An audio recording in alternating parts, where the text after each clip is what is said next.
Utie oha extra ponkno. Needs FM. Also said last Sunday night that 88 hospitals were to be built across the country. What do you make of that? Quite far-reaching. Well, I think that it was an unfortunate statement at the time because I don't think that was the platform to make that announcement. I think that, and there are many reasons for that. One, this is a national platform. It's an international platform. Lots of people look and listen across the world as to what our president is going to say with regard to COVID-19 and steps that he's going to take to deal with COVID-19 and what our position is on COVID-19. Hospitals that are going to be built, you say in a year's time, are not the issues about COVID-19 currently. We want to know what steps you're taking to deal with COVID-19. And therefore, to use that platform as a platform to deal with a political statement or make a political statement is unfortunate. And the reason why we say it is that he didn't say anything that was not already in the manifesto of the MPP. The MPP had already made it clear that if they came into power, they were going to do one district, hospitals. So they were going to have they will finish any hospitals or upgrade, in fact, all district hospitals in existence, and they were going to then build a district hospital in every district. Now, you had already said this in your manifesto. What was the point of saying it now? Because at the end of the day, the question is, how many district hospitals have you built? More importantly, you put a timeline on it. You said you do these 88 district hospitals in a year. You and I know, Adakabe, that it is not really a feasible idea to do it in a year. Why? All these projects that were mentioned by the Minister of Health, hospitals that are built, even some of them started, he said, contracts were signed in the Akufo era, came through our era, funding has to be put in place. And then he talked about, if you look at the document that he's giving you, the process to even get it through, because you have to now go through an international tender, people have to tender, decide which, build, because this is not something that should go through sole sourcing. They're talking of 88 hospitals. And you put it through, you have to know how many you're going to allocate to whichever companies are involved. You then have to go through a cabinet procedure. You have to do value for money to go through cabinet procedure, to and fro. They'll look at all this thing before a contract is signed, before anybody goes to site. Sometimes that takes anything from 6 months to a year in itself. That alone can take 6 months to a year, if not longer. But you can fast track it. But even if you fast track it, if you are going to follow all the proper procurement, it is. So when you say you are going to do it in a year, of course, anybody who says they don't want hospitals, it's not correct. We all want it. If you can do 88 in a year, fine. But from the history of what we have done in this country, how we build our hospitals, what is involved, what goes into it, it will be right for somebody to say that based on the historical context of hospital building in this country, it will not be possible to build 88 hospitals in 1 year. And that is not even this thing. We are talking of 94, because there are 6 regional hospitals on top of the 88 which he mentioned they were going to deal with. And even the construction of a single hospital may take in itself anything up to 2 years to reach completion. So for him to give a time limit of that 1 year showed that it's not completely of politics. And that was what a lot of people just felt uncomfortable about. So one, the platform was not right. 2, it was like bringing politics finally in a very overt way into the faces of people in a very serious matter, into the politics of COVID-19, into the issue of COVID-19 in a political fashion. And that is unfortunate. And we think that should not have been done. We also, the view also taken is that if you look at the position of, I heard the Minister of Information talking about the good financial position. It was, if people can't keep light on, and with that they have been able to do a good financial position, and that is why all these things are red herring. The criticism of the statement did not come in a vacuum. And what do I mean? It's not opposition saying that the economy had a problem. It wasn't the opposition. It was the finance minister himself who put an article in a paper saying that COVID-19 had eroded all the gains that have been done, and it was going to take Ghana 2 to 3 years to recover. Did the NDC say this?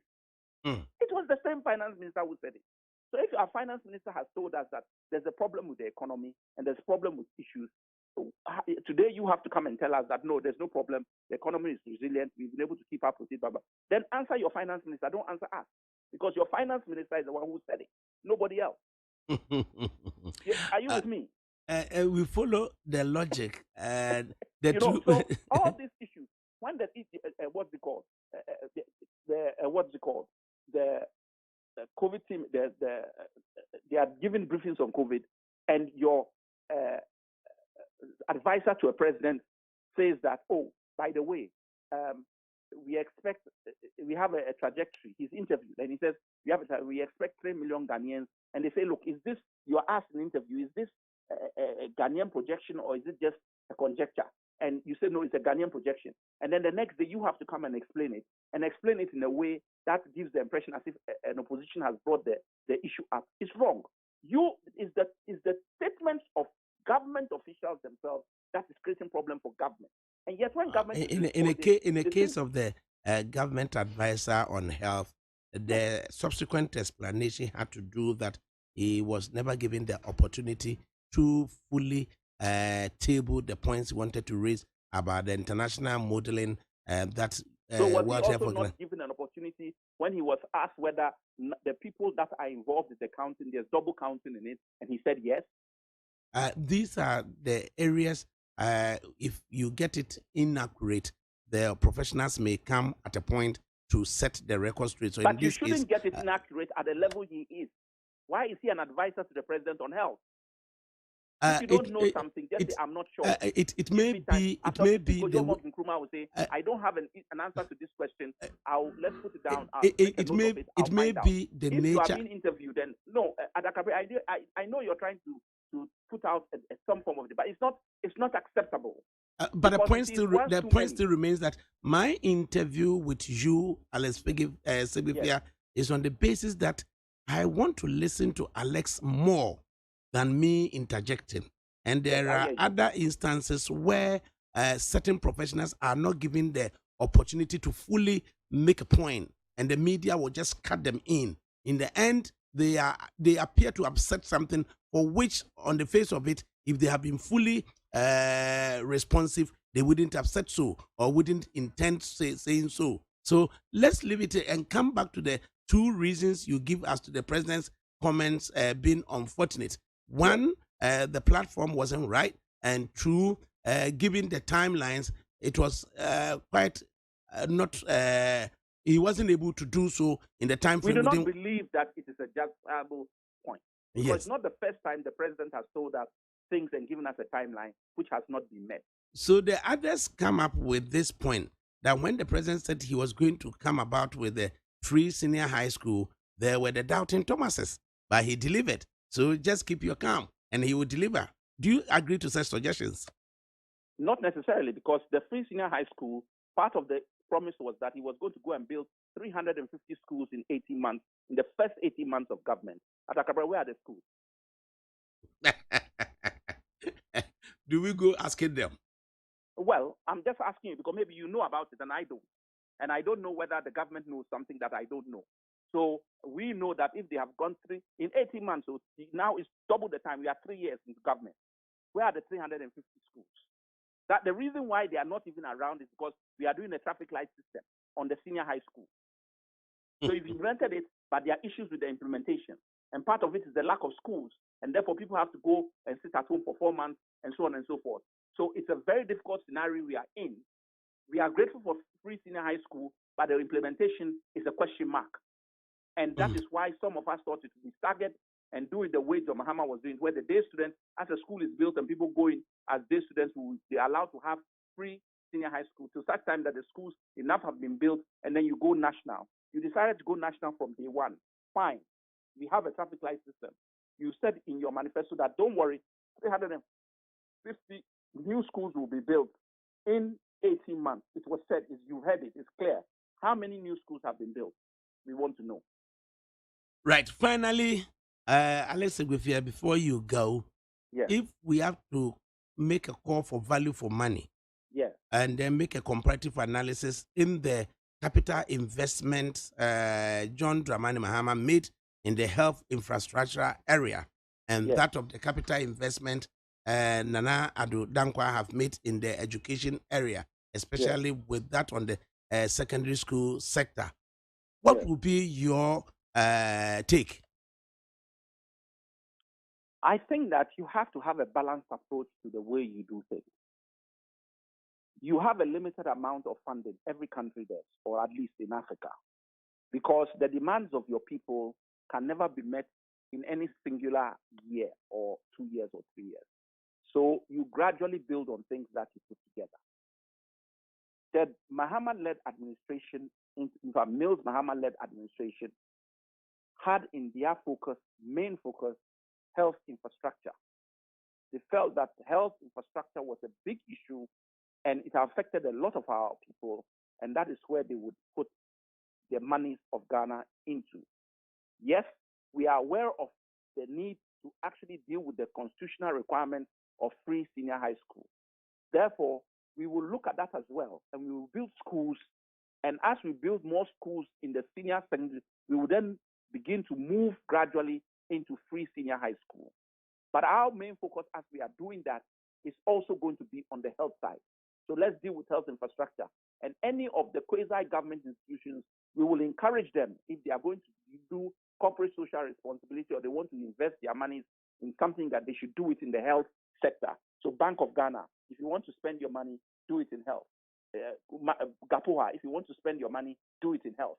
And if you are building a road and somebody wants to do corporate social responsibility like Kaswa, build a polyclinic and next to so that the people there can use it.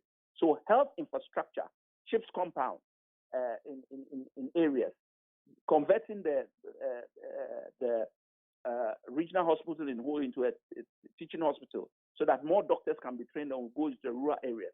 You look at health holistically, health infrastructure was one of the main issues for the Mahama-led administration. The main focus for the Akufo Addo-led administration was free senior high school education. So we've come into office, we will do free senior high school. And health, yes, we will do what we can, but in the interim, that is not our main focus. That is why we haven't opened up the bank hospital. That's why it took us forever to open the hospital at the medical center in Legon. That is why we are still dealing with contracts which have not yet been dealt with fully, and we are trying to sort them out because of one contract or the other. But in the same vein, as you said, you were looking at free senior high school and you were going to implement it. You haven't yet been able, in the 3 years and 4 years, to put up the necessary infrastructure which you said you were going to do to ensure that free senior high school can be fully implemented without the traffic light system or the half in, half out type system that is ongoing. So if I had to measure who has looked at it holistically and dealt with it in a proper manner, my position, and people say, oh, because you're NDC, but my position is clear. I think that there is no comparison in what John Mahama did as compared to what President Nana Addo is doing now. I think that they didn't get a good balance, and in the same way, a lot of the promises are shooting from the hip. Adakabre, if you have the funding to deal with 88 hospitals, district hospitals, in my opinion, as a former health minister, I would start off maybe with 40 or 50. And the rest of the money, I will use some to maybe build 2 more regional hospitals, or if not, at least 2 more teaching hospitals, so that we can train more doctors in the rural areas, and their doctors will now be prepared to go there because they can specialize, because there's a teaching hospital there. And if they go there to specialize, then people in that area will benefit, because part of the reason we have with our doctors is that everybody wants to stay in Accra and Kumasi because they don't want to go to the rural areas, not just because of lack of, say, accommodation facilities, and when you give them, because they cannot specialize. Because if they are not attached or close to a teaching hospital, they lack the ability to develop themselves. So many of them don't want to go. So part of our program was to try and get a teaching hospital in every region. That way, it will encourage doctors to go there. And so having money and they say, oh, because we need district hospitals, you immediately use all the money that you have to go and do district hospitals. It's not necessarily the answer. You must look at health holistically. And that's why I'm saying that it was a complete political statement which you had in your manifesto. You had other things in your manifesto. But if we are we are looking at our funding and we want to spend it properly, you don't just do district hospitals, all of them at the same time. You rather look at how it's going to expand, because some districts are close to each other. So putting one district hospital in the right place can serve two separate communities or two separate districts, depending on the type of system. Also, what type of, we've done this, we don't even know how much it's going to cost us yet. It's been there, but it's in your manifesto, so fine. Yet, you have already been told that the Dodowa Hospital, WHO representative came and saw it and said that this is a model for the whole of Africa for district hospitals. So whatever model is being put together now, please, let's not reduce the standard that Ghana has set for the rest of Africa. I rest my case. Your case is indeed rested. But then one would want to find that, bearing in mind our voter psychology, and then also COVID-19 on the impact of elections ahead of us, are the voters likely to appreciate the kind of analysis you are making vis-a-vis investment in the health infrastructure by Joe Mahama and the investment in the Adakabe, if it wasn't because of the statement of Nanado, we will not, I wouldn't even start talking about hospitals at this stage. We will not be talking any politics. We will be talking about COVID-19. I'm a member of the group. We'll be talking about what steps can be taken. The new step of him talking about masks, very good idea. We said we put it in our document, it should have come earlier. The issue of education of people, let's ramp it up, because it still seems as if, especially those who were never under the lockdown, they have this perception that, oh, it's all in a crime, but it is not going to come to us. There has to be continuous education. All these are things. Then the testing. Yes, things have been done, things are moving. Let's deal with the mass testing. There's a kit coming out. We've heard of the University of Ghana people, KNUST people who have now said they've got a testing kit. Get it to the FDA quickly. If it is good and they can ramp up to 30,000 of this equipment in a day, I think, or in a week, they can do it. I don't know whether it's a day or week. I have to look it up. Then it means that now we self-produce and we can do more mass testing. And that these are the things, Atakabre, in truth, we should be talking about. You don't want to talk about hospitals and political statements like that in a COVID statement. No, that's not what this is about. And nobody, this is our feeling. This is not, we just feel that was completely political, and it's almost as if, yes, I'm going to use the COVID statement now to enter into the realm of politics because we are 6 months or so from an election. No, let's deal with COVID, because we shouldn't be having this conversation now. We should be having, so what is happening? Now the numbers are going up. Have you realized now we have 16 dead? 5 people died in a very short space of time. And the number has gone up to 1,100 and, what's the 1671 number? Yeah, 1671. I apologize. And so, what's happening? Let's look at the next 2 weeks and see really what is happening with these figures. Are we now getting the effect of people leaving Accra into the regions, and is it now spreading in the regions? Mass testing will also definitely give us some more numbers. Is it because of the mass testing, or is it actually the disease is actually expanding more? Why did this get these 5 deaths all of a sudden? What was the trigger in almost a couple of days? Were they people who had been on long-term illness, or was it the case of these people, some of them died at home, and why didn't we discover them earlier? Is there any truth? Is it happening also in Ghana that some of the youth who don't show, who appear to be asymptomatic, are getting strokes? So are we getting some people in hospital who are showing symptoms or a different type of symptoms, but actually are we testing them also for COVID? When people come in who die at home, are they doing postmortems to quickly take samples to check whether these people have either had COVID before they die? This is what me and you should be talking about now, not hospitals that will not affect COVID. Right. At a point, you were working for the Crown in the United Kingdom, and now the Prime Minister in the UK has been delivered of a baby boy. Can you suggest a name for Boris Johnson's baby boy? The first name that came to my mind was Corona, but I've decided that it's not a good name. Quite interesting, you know. This is English humor at its best. Yes. You know what I'm saying? Yes. Let's leave But it this. no. Let's leave it at this stage. Thank you so much, Mr. Thank you so much, Right. have a blessed day, and thank you so Right, much. thank you. Right. Corona English.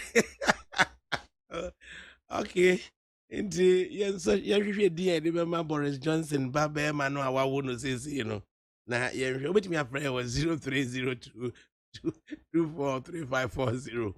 0302 243540. And I said, Utie Oha Extreme Punk no. Needs FM.